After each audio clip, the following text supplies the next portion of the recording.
Hi, everybody. Welcome. This is the all-network call from the FiveTwo network. My name is Jonathan Reitz. Of course, I'm joined by Bill Woolsey, the founding leader of FiveTwo. We're going to come to Bill in just a moment here. A couple of things to talk about as far as housekeeping goes for this all-network call. Definitely want to get out your copy of 7 Steps to Start if you're listening along in today's conversation, because Bill is going to take us down the road of talking about perspective.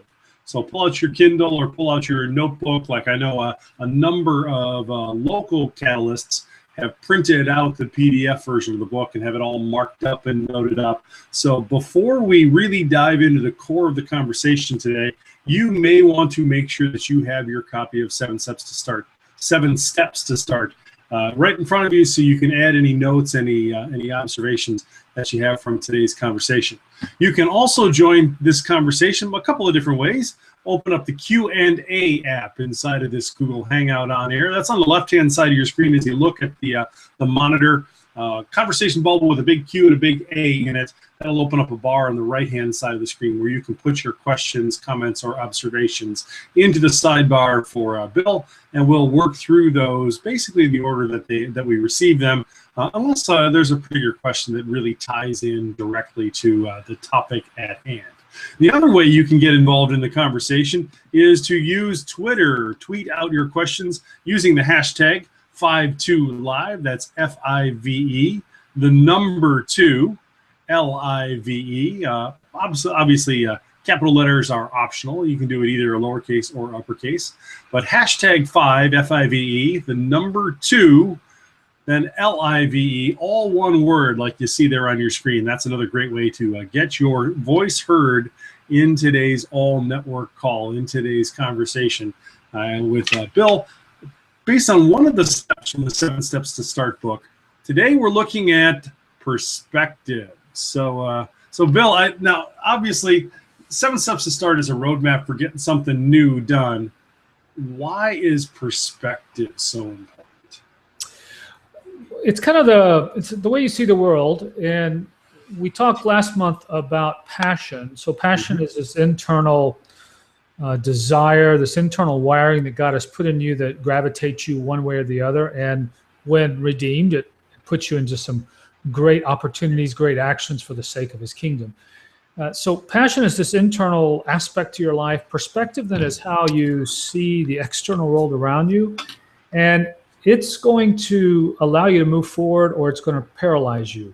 So it's either going to put you into planning mode, what do you do with the passion, or it's going to paralyze you from ever taking those steps. So perspective is it's as critical as critical could be, I guess. Now, are these two, are passion and perspective two sides of the same coin, one internal, one external, or am I making a bit of a leap there? I don't know if you're making a bit of a leap. That perhaps is a good way of looking at it. Hadn't ever really thought about that way before. Passion's definitely internal, something God has put in you, something he's developed out of your particular personality, the way he crafted you. Perspective is definitely more external. It's how you're going to see the world. So it's also how God has developed the world. Maybe one's more myopic, one's more focused and laser, one's more shotgun and broad. But you could say two sides of the same coin, I guess. Excellent. So now what gets in the way of building an accurate perspective? If you're thinking to yourself, I need an accurate perspective. Let's first start by talking about what gets in the way. The biggest thing that I would say gets in the way is this whole aspect of fear. You could take a little step before that and just say, what are your assumptions?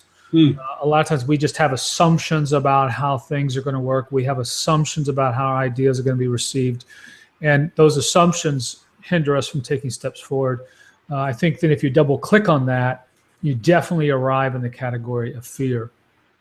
In the book, I talk about one of our big assumptions regarding our youngest son, who is this avid piano player, has been playing for 10 years now.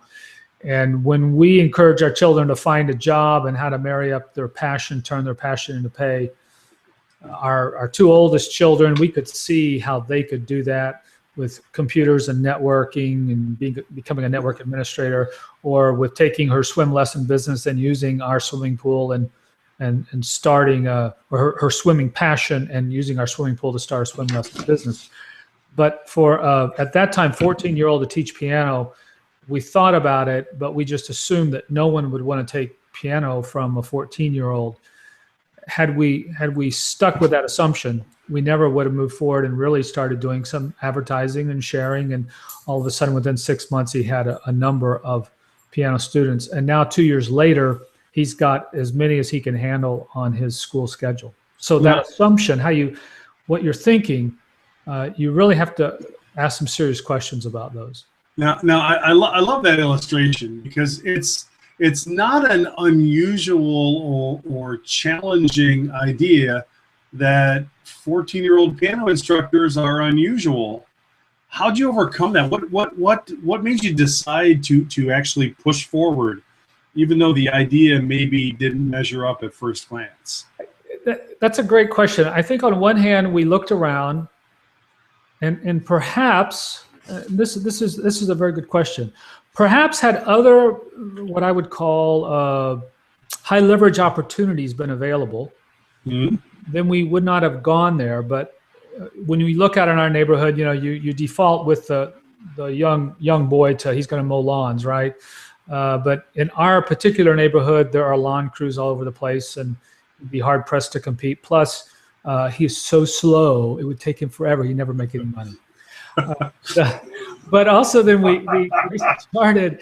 We looked at, should we buy a pressure washer, because we had a young man we knew that had a good business with that. But instead, we said, look, what do you already love to do?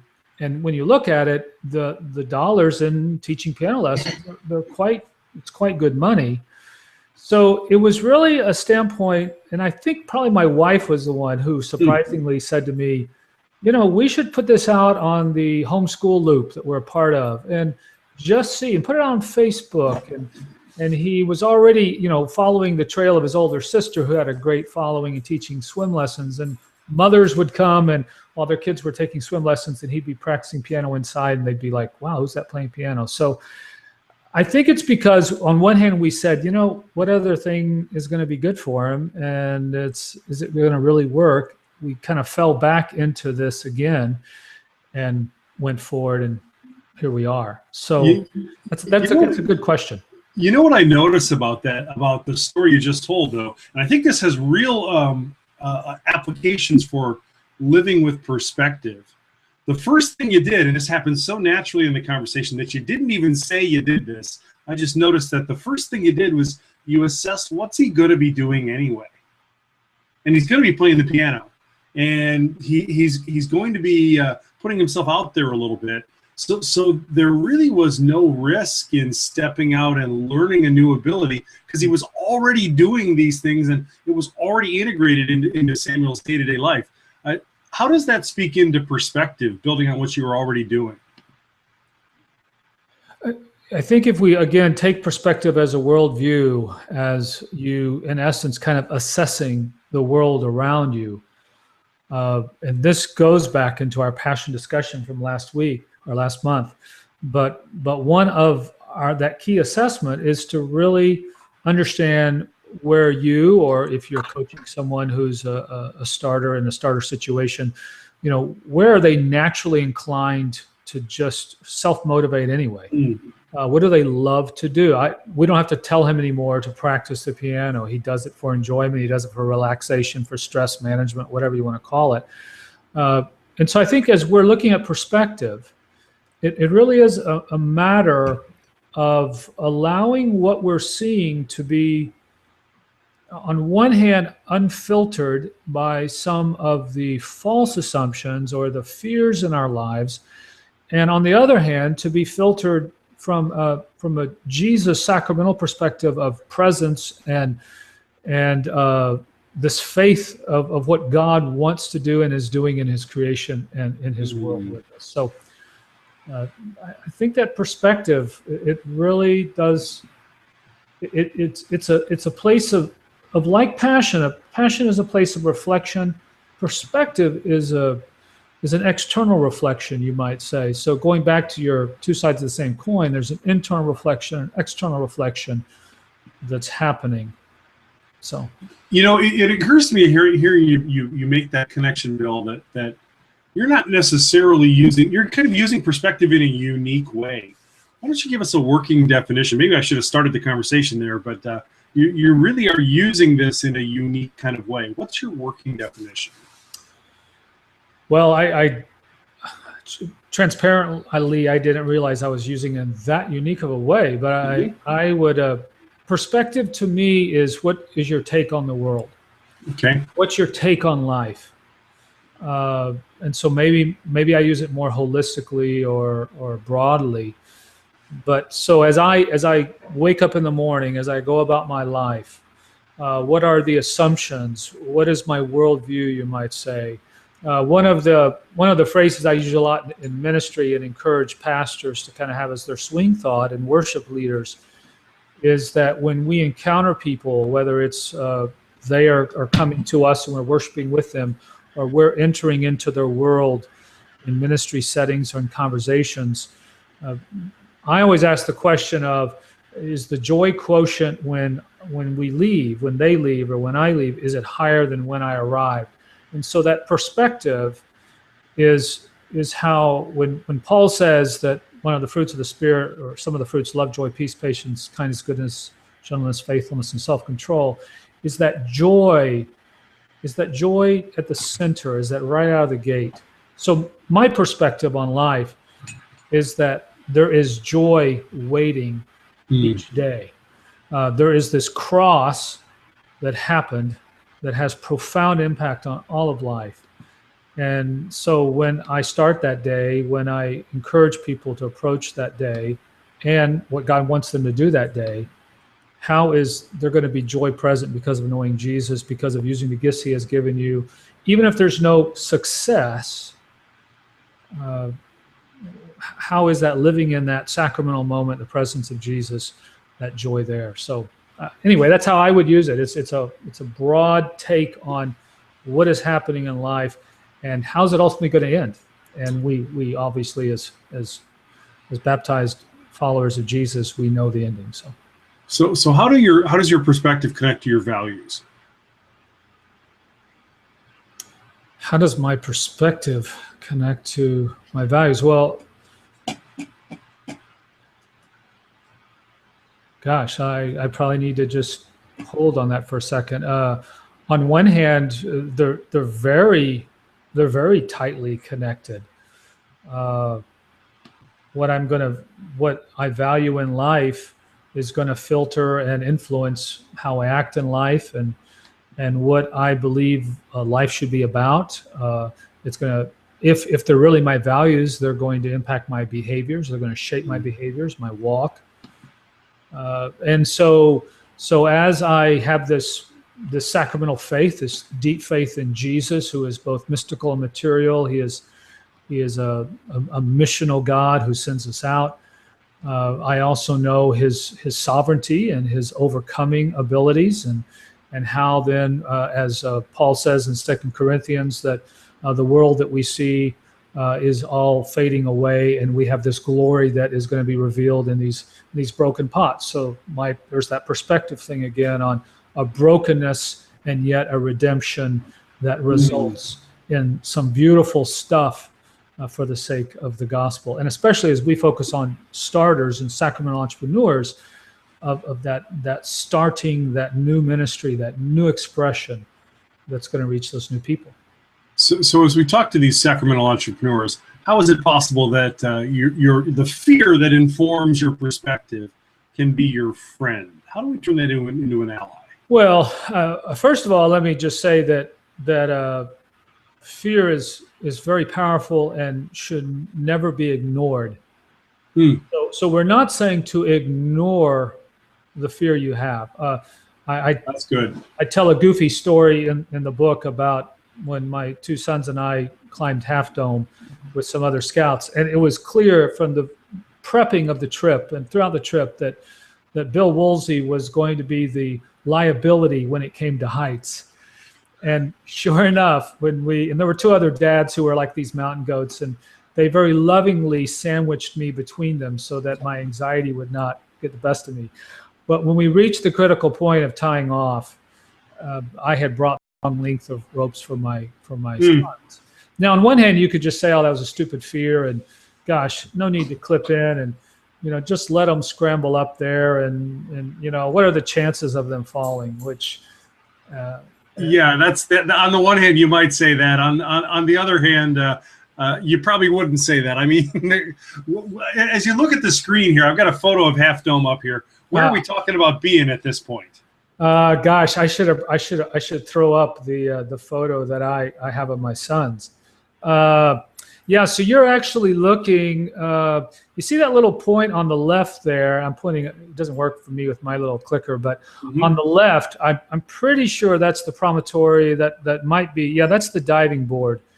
And so we were not. My youngest son wanted me to let him go out on the diving board, and I'm like, Are you crazy? How could I ever live with myself, let alone my wife? If something happened to you, no, you're not going out on the diving board. So we were we came up the backside of what you're looking at here, and actually we came up from down the bottom left, and you traipse all the way around. It's an 8-hour, actually a 6-hour trip up and 6-hour trek down. So you come up the backside, which is almost as stupid, before you get to the cable route. But anyway, so long story short. So, but anyway, the fear. So we're not saying you should ignore the fear, just the opposite. They should inform you, and you should pay attention to them. And in startups, you have a lot of common fears that we run into time and time again. You're going to run out of money. Well, that's actually a fear you should pay attention to, because running out of money will shut everything down. You won't be able to find the right people. This endeavor you want to do, no one's ever done it before, yada yada yada. If it fails, your spouse is never going to forgive you, and that, frankly, could be that's a legitimate concern. You need to think about that. But so those fears are there. The question about them being a friend then simply means to embrace them, to understand them, to know that they don't have to overwhelm you. They should inform you, but they should not necessarily be overwhelming. So, okay, that's good. I especially like the idea of paying attention to your fear. You want to be informed by your fear is maybe another way to say that, but you're not going to be controlled by it. And I think that's powerful and notable for us as we think about how this might come to life in putting our fears in a helpful place. And let me also just say this, that when we ignore those fears, and you'll run across impulsive entrepreneurial types who literally will ignore them, or they'll belittle them. Generally speaking, especially in those family and finances, and I would throw in their faith, those big three, if you ignore them, they will come back and could potentially destroy the whole endeavor that you're starting. So you don't want to ignore them at all, or belittle them. Treat them with respect. I think there's a misconception about the entrepreneurial type, saying, they're sort of swashbuckling and always out there ready to be impulsive and take big, dramatic, dangerous risks. But I was reading an article from Mark Cuban recently about how really the entrepreneurial mindset is to do all of your homework and understand what's really going on where you want to start this thing, so that when you actually get to the point of launching, you know what's going to happen. You know what's at risk. You know who's involved and who's likely to get involved. And it's really not that much risk at all. What do you think about that as a mindset, or as an idea, as a part of the perspective that we're looking for? I think that's exactly right. It's why we didn't write a book called One Step to Start. There are multiple steps there that need to build in. And the more at risk you're going to be, or the larger the endeavor, then the more you should pay attention. Again, if you the risk of going and asking your neighbor to come over for a cup of coffee, okay? I mean, we're not talking, paralysis analysis there. But if you're going to go at risk with something larger, bigger, broader, then yeah, there's a lot of work you need to do in advance. A lot of work. The example that comes to mind, and we heard about this at Wiki 14 last year, was this coffee shop ministry that takes place that Scott Woolard leads in downtown Minneapolis. Just the prep work they did to lead up to deciding to move forward was astounding. It really isn't. And by the way, Scott's going to be with us again. He's leading our entrepreneurial startup track this year, and he's bringing a number of individuals with him who are going to bring some interesting approaches to starting. I look back on the ministries that I've started, and oftentimes when you tell the story or people ask you the story, and when you're honest about it, there is a lot of runway time there. It takes a lot of work and preparation, a lot of contacts, a lot of talking, a lot of planning. It doesn't just happen overnight. And a lot of times, I saw an interesting quote today. A friend of mine, Matt Popovitz, had a quote on talking about millennials and this success expectation, this optimism, and this expectation that no matter what you're going to do is going to be successful, and how oppressive that is. That in reality, that's just not true, and it doesn't come easy. So I think at times when we start, especially in our culture of the United States, and I would even say in our church culture of watching hearing all these stories of people just starting churches and overnight they have 5,000 people or something like that. It can become very debilitating and even cause you to not pay attention to the details you should be paying attention to. Yeah, fear is really your friend when it focuses you on the right stuff. That's exactly right. Yeah, I like that mental picture. Now, where does the faith question come in for a sacramental entrepreneur? Because so far we're talking a lot about let's figure out the best practices to start this new thing, but let's figure out the best practices to start this new thing that Jesus has picked out for this person to accomplish. What's your best advice to including the sacramental side to the entrepreneurial equation? Well, I'm espousing and also often assuming as well that we're speaking to men and women, or we want to speak to men and women who have this deep love for the historical Jesus, especially then as he's expressed in the sacraments of baptism and Lord's Supper, as he comes to us in those sacraments. And so in Romans 6, baptism, and Paul talks about that, we get everything Jesus had to offer. We're tied to all of his work, to his crucifixion and resurrection. We get him, and we can't get any more of him, and he's with us day in and day out.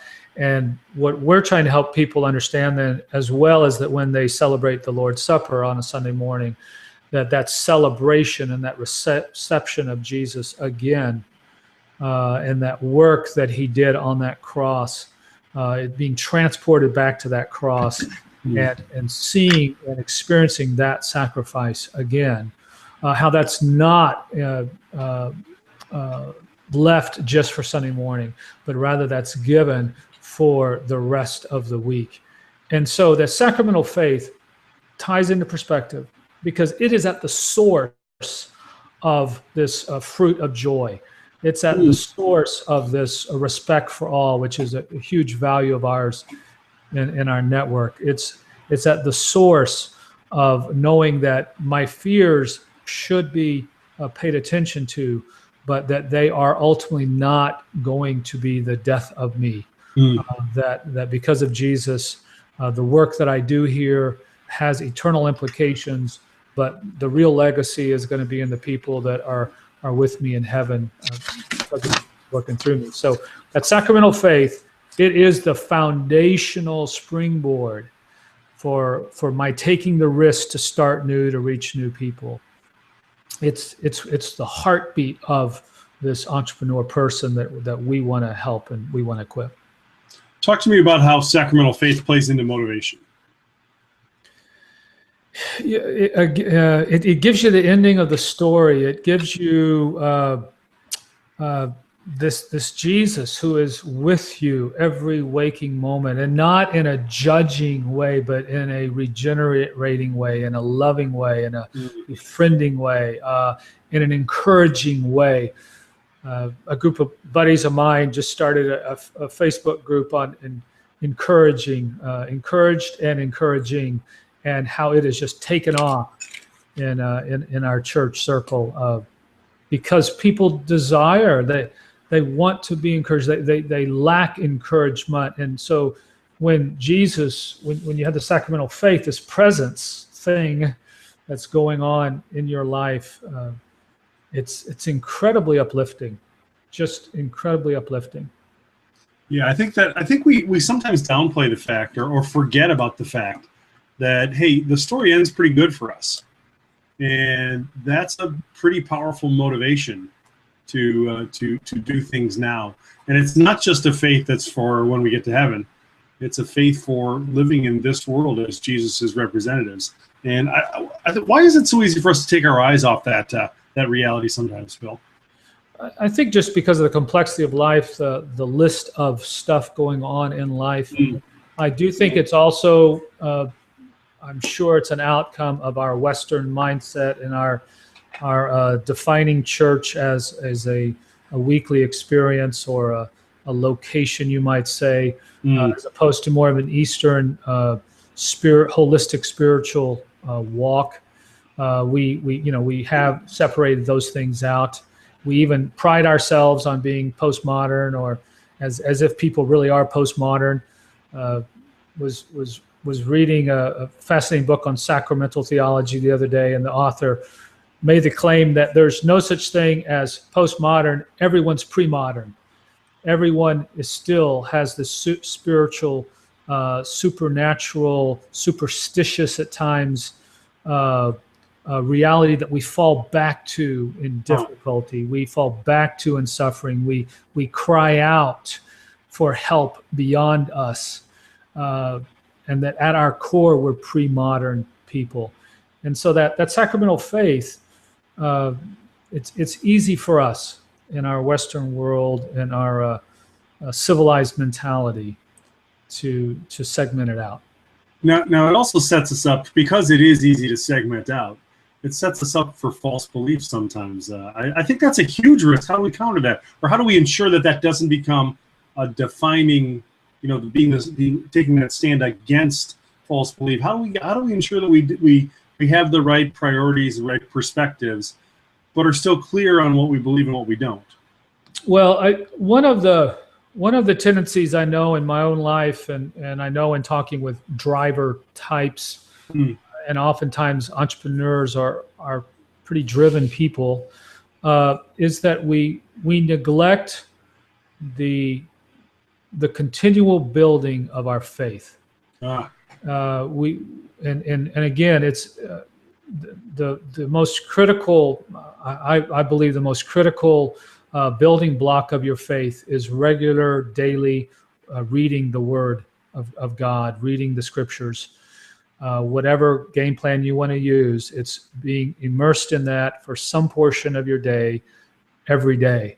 And so that I don't rely on my past and I've read the Bible 10 times over my life or something like that. But I'm being renewed daily, as Paul would say in Romans 12, that renewal of your mind that needs to happen as you're going about in difficult, trying new things. So that way you don't lose your mooring. You're not going to sell your soul out for something new. Understanding that your soul belongs to Jesus, should be grounded in the Word, and that's where you're going to every day for that refreshment and really that reconnection. Now, does this even apply to folks such as yourself that have the entire New Testament memorized? Right. Even people like myself who do not have the entire. All right, fair enough. Now, one of the things that I think is really interesting in the wider entrepreneurial community that probably has some roots for us here in FiveTwo, and you definitely talk about this in the 7 Steps to Start book, is lessons we can learn from failure. How helpful is failure in a process like this?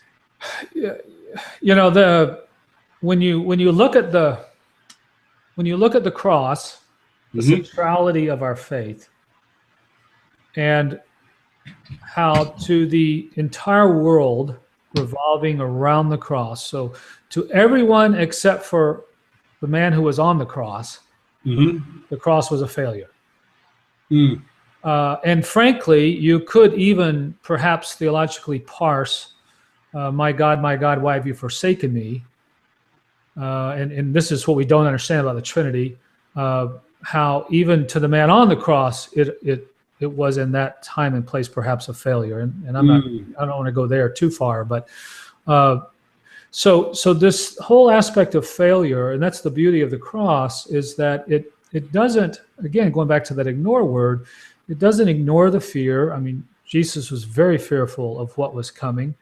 It doesn't ignore the failure, but it definitely repositions, redefines, reframes the failure, the perceived failure, right? In the case of the cross, it was actually very successful, very effective. It resulted in a whole different kind of way of living that was relational with both man and God. So that whole failure thing, we talk about it in more sociological terms or maybe more practical terms of fatal failures and non-fatal failures. Okay. And so I actually want you to experience non-fatal failures because you're going to learn from them. Hopefully, you should. We don't want you repeating the same thing over and over again. And hopefully, you put that in your bank and store it. And when you get there next time, you've got a little fence there that keeps you from going. But we want you to avoid the fatal failures, and that's where your coach or your mentor, the gal you pick up the phone and call is going to help you navigate through those. And that's why it is important, as a Mark Cuban would say, that you're thinking through these steps. You're doing this planning. You're evaluating your community before you launch, because the reality is once you launch, you have made certain decisions that cannot be undone or very difficult to undo without a restart or whatever. So you're going to learn from those failures. We want you to. Failures, especially because of our sacramental faith perspective, are redeemable, but we want to help you avoid the ones that could be so painful and so harmful that you don't need to go there. You can just watch someone else who has already gone there. Yeah, I like that. I like that that the implications of the helpful failures or the non-fatal failures is that you're in the kind of relationship where you have an opportunity to get some feedback, to get some input into what's going on here. I think that's a crucial component of what FiveTwo is up to. Is we're not ever looking to send sacramental entrepreneurs out there by themselves. A part of the perspective that FiveTwo is bringing to the table is, you know what? Hey, we're out there together as a community of sacramental entrepreneurs, looking to learn from each other's failures and be spurred on to newer, higher heights as a result of it. I mean, I think that's a part of the whole community building strategy that speaks into why we do locals and why we do some of those kinds of things. What would you add to that whole idea, Bill? Well, it definitely is why we do locals. It's camaraderie and courage.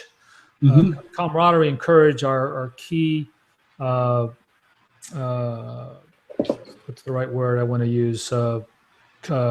Currency. Yeah, key currency in our network, and they come through those relationships, those ongoing relationships. So the locals, our Wiki conference. We are also, Jonathan, we are in the process of launching a fueling for sacramental entrepreneurs through a Start New Weekend, through some coaching endeavors, and we're launching that here later this summer in the state of Michigan. We're going to be taking that farther around as we move through it. And again, that's where people are pouring into others. People who have gone before, who have done it, who have failed. Don't do this, where we're going to be pouring back into those then who are launching out new.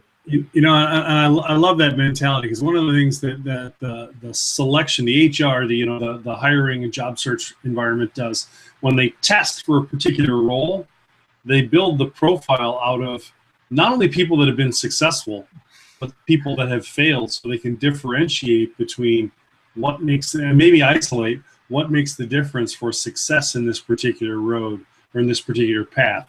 So I think just the simple facts of, hey, what happened and why did it happen, sometimes inform our perspective as well. How do you get an accurate handle on what's going on around you? It's through those relationships. It's through the facts. what are you measuring? What information are you allowing to come into your system? And I call it kind of the brutal facts. You're a good Sacramental entrepreneur type person is going to put around him or her brutal people. Now brutally loving, okay, or lovingly honest. So some brutal facts kind of people that show you and force you to look at that reality. And there's definitely a balance here, because your entrepreneurial types are, depending upon where you are on the scale, may just be incredibly visionary and so far out there that they're going to need. They don't listen well. They tend to ignore the facts. And so you're going to need to have some good, strong people who literally will take you by the hand and say, look, you got to pay attention to this. And so those facts are really where you're getting information into your system. And obviously finances is huge, your demographics on your community. So if you're just convinced that the way you want to do it is going to is really going to reach people, but you're ignoring all the sociological realities of your community, it'd be like, going in with an English-speaking ministry in a barrio in Mexico or something. You're just not paying attention to the world around you. Which, let me just say, goes back to this perspective. Again, how are you? And I think it's probably your question. How are you ensuring that your view of the world, your view of your community, your view of your city, your view of the resources that God's given you, the resources in that community, the view of the people that He's put around you, how are you ensuring that there's some accurate, grounded perspectives as you move forward, which is going to take counseling and counselors, right, opening those ears. So right, I like the way you're advocating the use of fact-based research in this process, because on the one hand you're saying let the facts confirm what you suspect based on overcoming your fear and acting on faith and learning from your failures. Find some facts that confirm this. But you're also advocating, and this is the part I think is really brilliant, is using facts to ensure that you have a fit in what you're trying to accomplish. It's almost that whole idea of validating your idea or validating your concept with facts that you can support and reproduce. Am I hearing that right? Yes, and I would also say, and this perhaps is simply my own perspective, there may be times that the facts say it's never going to work, and you say, you know what, I'm going to try it anyway. And you swashbuckler, you. So we certainly don't want to, and actually we don't want to deny a miraculous Jesus to show up and say, look, we're gonna make this work, even though, quote, the world says it shouldn't work. But when I go into that, we don't want you to go into that blindly. Yeah. We want you to go into it knowing, the world's reality is you're not able to show how the dollars are going to come together. Okay. Yeah. You've got a delta that you're going to have to somehow. Jesus is going to have to address, okay, or he's going to have to make it where the delta is a non-issue. But and so that awareness, again, that perspective, that clear, honest perspective is present there, even as you say, I got it, I understand it, but I still believe this is where we need to go. This is what we need to do. So. Yeah. All right. So now I got to ask this. I got to ask the very practical follow-up question here. What kinds of things should you be looking for in your perspective that says, even though the facts don't maybe add up, I want to push forward? How do you know?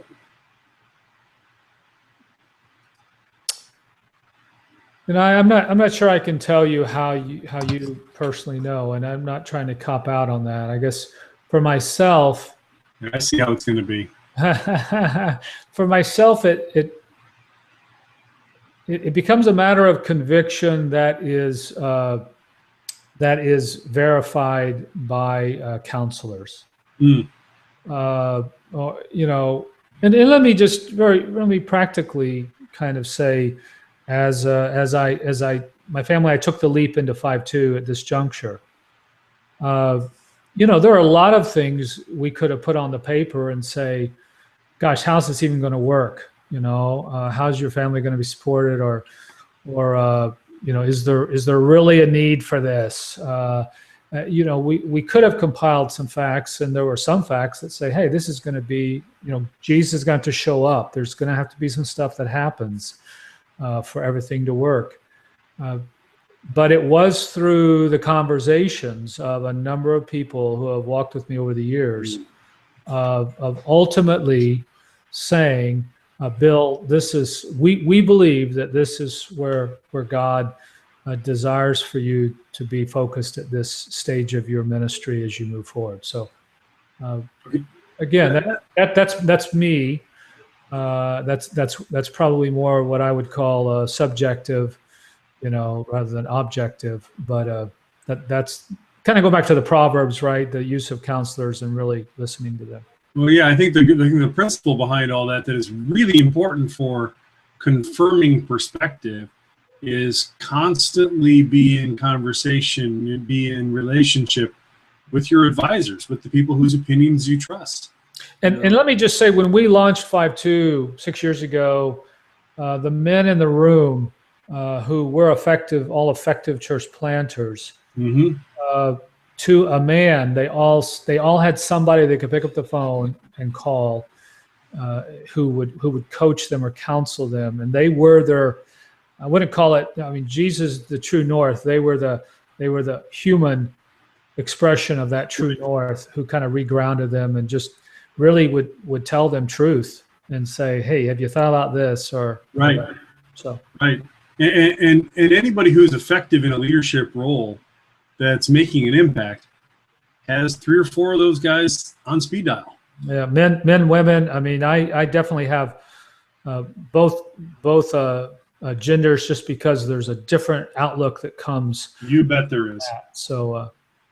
You bet there is. All right. So what other practical advice would you have someone who's maybe listening to this conversation and saying, you know what, I think my perspective is just a little bit off. How do you write that, or what advice would you give in that situation? Well, I would kind of want to know why. Again, so what's behind that statement? What angst are they feeling? What walls have they been hitting? Maybe it's because they keep, knocking their head up against something. Is it that again, just from a sociological standpoint, as things perhaps have slowed down, have plateaued, then what needs to be shifted, or what are you doing that needs to continue on, right, with more energy, and it's just simply a resting time? I think there again, this whole aspect of who is walking with you. And preferably somebody who's walked the road before you. They're a few steps out in front of you. I go back, and again, some of the most enjoyable times in my life have been some Boy Scout trips with my son. And last year, my youngest and I did a Boundary Waters trip where you would have to portage between lakes up in Canada.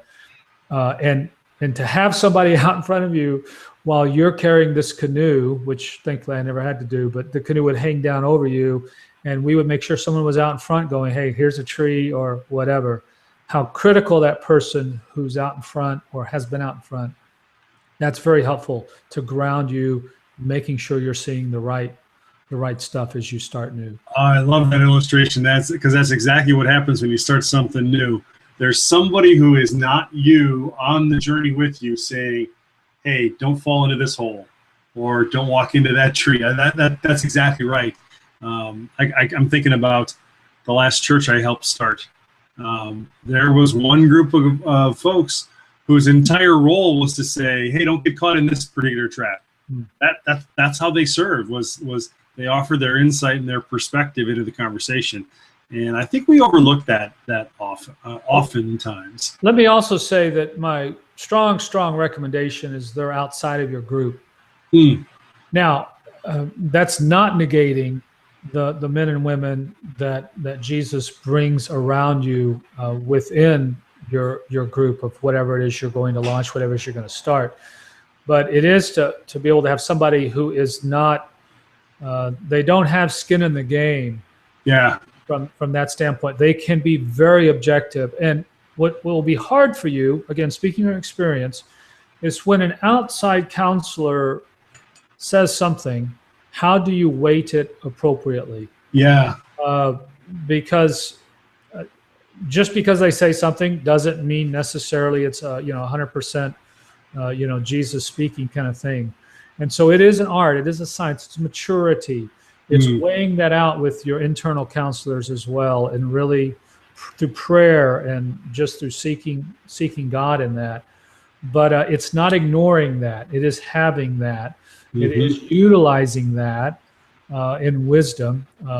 So that's very important. Yeah, I like where you're going with that as well, Bill, because you're saying that inside and outside are connected because they're both invested in it. Well, invest is maybe the wrong word, but they're both interested in the vision you're moving for. But those different perspectives give a fuller picture than just one isolated perspective. That's a good piece of practical advice, is to find those. Well, and I think any of us who have taken any kind of personality profiles over the years, how powerful it is when you do a 360 and people take that on you. And actually, in FiveTwo, we have people do a number of those type, and we, generally speaking, we don't pay as much attention to the individuals as we do those 360s. So. Yeah, I mean, how you come across to other people is how you really are. I mean, it's one of the truisms of marketing, one of the truisms of psychology in a lot of ways, and it's important to pay attention to some of those pieces. Okay, let me play out another scenario for you. Somebody that has done the work, that has a perspective of their own. It's been confirmed by their trusted counselors, their trusted community, but they're not getting the results that they might want to get, or they might have thought they were going to get. What guidance or advice would you offer to that person who's maybe butting their head up against the wall a little bit? I would strongly encourage who you're getting that coaching from, who you're getting that mentoring from, and then I would probably do some significant evaluation. I'd bring my team together. You probably, it may be that you are simply what's the right word? Too impatient. Okay, it may be you're impatient, and others on your team would say, look, we need to stick the course. We're seeing some fruit starting to happen. Or it could be that others on your team have been feeling the same thing for a long time and have been unwilling to tell you. So I think by bringing that group together as a way of just saying, and being transparent, in my training in family systems years ago, one of the things I was taught was that make the covert overt. And so if you're feeling something, if you're sensing something, or if you're observing something in someone or in some area, to simply put it out there. And when you put it out there, it actually it takes away a lot of its power. It allows individuals to deal with it, to address it. Another way of saying this is that a good leader helps people understand reality. And so if you are ignoring what, if you have this reality voice going on in you, all right, and you're ignoring it, I would strongly encourage you to just simply to speak it out. Maybe you're going to have a couple of people that you feel comfortable you can share your concerns with about how things aren't going like you'd think. And then through some of that reality check, I would say, then I would step back and go, okay, let's really ask some hard questions about the particular strategy we have in this whole endeavor. Yeah, I think that's good. From the coaching world, we talk about how you can't coach what your client won't say. So if you're the person offering that counsel, you really probably can't help the other person unless they're willing to say it.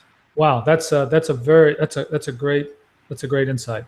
Yeah, so it really is. It's a two-way street that works well with each other, with each piece to fit the person's growth, the person's effectiveness, the person's success as the highest priority. So, hey, now's your last chance to get a question, and you can either tweet it using the hashtag FiveTwoLive, that's FIVE, the number 2, LIVE, or you can go to the Google Q&A app and throw your question into the app there, and it'll come right up on the screen, and we'll choose that at the time that it comes. So, last call for questions for Bill Woolsey, talking about perspective and the role that it plays in launching new ministries. Now, Doug Davis threw this out on Twitter a little while ago, and he's paraphrasing something you said earlier, Bill. Fear can be disguised as excessive due diligence. Proper planning, gotta have it, but don't let it paralyze you as you engage the conversation. So I sort of asked you this earlier. When you get a team into a room and you got that full spectrum, the full range of opportunities reflected on the team, how do you know when you've done enough planning, when you've done enough of the exploration of your perspective so that you can be effective? Again, I'm more of an intuitive leader, and so there's a sensing there. I'm trying to watch people and sense, where the room kind of feels like we've beat this horse to death. I usually, if you truly have a broad spectrum, you're going to have some people in that room who you can never beat the horse to death. Right.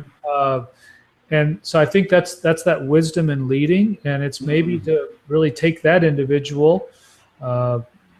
Maybe they're more of a less risk taker. They really want to have those plans in place, and really utilize that, and let them then delegate them, task them. Hey, could you work on this portion? So allow their passion, their gifts to be used in creating some great detail stuff, and then allow that to feed into your future as well.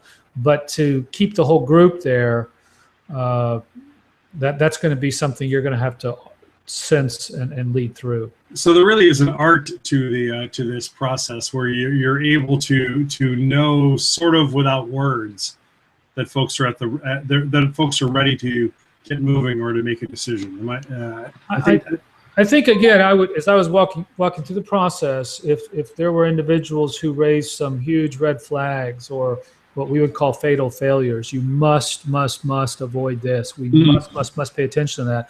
Well, then we're throwing them up there. We're capturing those, and then who off our team, or if they're a fatal failure and I'm the key leader, I'm paying attention to those. I'm going to make sure we don't hit that iceberg. Okay, then I want to elevate those, park those in a prominent place, but to beat them to death in that setting, unless there's adequate time and you're in a whole day retreat and we're going to go into detail on it, you simply may not be able to do. But you're not going to ignore them again. You're going to enlist the people on your team who have a passion for that, who have the skills to address that. It kind of goes back to part of that of really understanding what you are not skilled to do, what God did not equip you to do, and making sure that in those blind spots in your life, you have people there on your team that is your eyes. They are your eyes and your ears. Yeah, that's a good word right there. I think you don't have to have the entire perspective yourself, but your leadership community does have to have the entire perspective. And how you flesh that out, I think, is a great insight. And it's a Romans 12, 1 Corinthians 12 body. You've got all the body parts there. You really want to make sure that your arms are not being used for a leg, and your hands aren't being used for an elbow. Make sure they're in the right place. That kind of goes into some future chapters. One of them on people that we'll get to. Yeah, that's coming up in a couple of months. Actually, I think this is a pretty good place to wrap up this conversation. In just a moment, I'm going to ask Bill to close us with a word of prayer. This has been from Bill's book, 7 Steps to Start. You see it there on my iPad. It's available at Amazon. You can download it, and that will unpack these core steps to launching something new to reach new people as a part of what 5.2 is all about. So good conversation today, Bill, on the idea of perspective. Next month, we're going to look at planning. What plan do you need to make in order to start that new thing, to reach those new people, and be Jesus's hands and feet in the world, to live out your sacramental presence in your neighborhood, in your business, in your church, in your opportunities. So that's the third step in the 7 steps to start. So Bill, on that note, why don't you wrap us up with a word of prayer, and then how about we do this again next month? Thanks, Jonathan. Father, we thank you for this chance just to come together around your Son and around the work that he's done in our lives. And then especially, Father, to give heed to that Spirit in us who is leading us to start a new endeavor to reach people for you. Mm. Father, we know that those endeavors, those expressions are numerous, and we ask that the men and women you have chosen, you would put them into some relationships where they can be encouraged, where they can receive the knowledge and the skill, where they can be protected for the future, and yet, Father, also then equip them to lead boldly, courageously, in ways that result in your kingdom growing and expanding. We ask this all in Jesus' name. Amen. Amen. That is the ultimate perspective, that prayer-informed perspective that points us exactly where we need to go. Thanks for watching. This is the All Network Call for May 2015. Jonathan Reitz and Bill Woolsey, thank you for being here. Thank you for challenging us with your perspective on where the Holy Spirit is taking the 5.2 movement. Appreciate you watching. We'll see you next month. Thanks, Jonathan. Thanks, everybody.